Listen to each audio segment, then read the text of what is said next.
आजकल autism word बहुत बहुत एक्सट्रीम हो गया है, मतलब हर दूसरा बच्चा आपको ऐसे केसेस आपको देखने को मिलते हैं।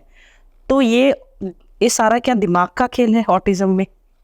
या दिमाग से ही कंट्रोल होती है। ऑटिज्म एक स्पेक्ट्रम ऑफ डिजीज़ है जिसमें क्या होता है कि बच्चा ठीक से आई कांटेक्ट नहीं कर पाता, सोशलाइज नहीं होता और उसका डेवलपमेंट जो होता है डिले होता है। वो ऐसा नहीं है कि सब में एक बराबर बीमारी मिले, किसी में ये है कि डिलेड माइलस्टोन होंगे, लाइक उसने बोलना थोड़ी देर में सीखा, कुछ देर में चलना शुरू किया।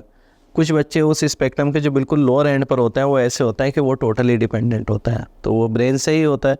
क्या सर्जरी से ठीक हो सकते हैं? सर्जरी जनरली ऑटिज्म में नहीं होती, उसमें बिहेवियरल थेरेपी का ज़्यादा रोल है।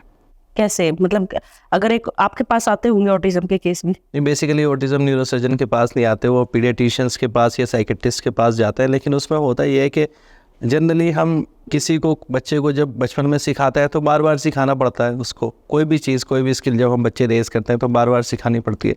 अब कोई उसमें स्पेक्ट्रम में ऐसा, ऑटिज्म में ऐसा होता है कि जो सीवियर केसेस वाले बच्चे होते हैं उनको एक एक चीज़ 100 बार, हज़ार बार सिखानी पड़ती है डेली, तब जाके उनके माइंड में वो सारी चीज़ें डेवलप होती हैं कि वो अपना काम खुद कर सकें, लाइक ब्रश कर सकें, लाइक खाना खा सकें।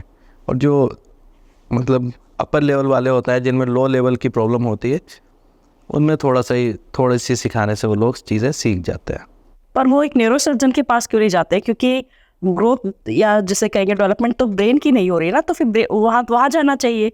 असल में न्यूरोसर्जन का काम होता है न्यूरो सर्जरी, ब्रेन की सर्जरी। जो बीमारियां जिनमें सर्जरी की ज़रूरत होती है, जैसे कि ट्यूमर है, जैसे कि ब्रेन में किसी के हेमरेज हो गया, नस फट गई, या किसी का एक्सीडेंट हो गया, ब्लीडिंग हो गई है, या फिर हड्डी अंदर घुस गई है, जिन चीज़ों को सर्जरी से ठीक करना है उसमें न्यूरोसर्जन का रोल है। या फिर स्पाइन में किसी के ट्यूमर है, किसी को डिस्क प्रॉब्लम है, या फिर किसी की स्पाइन कर्वेचर ख़राब है जिसको सर्जिकली करेक्ट करना है, उसमें न्यूरोसर्जन का रोल है।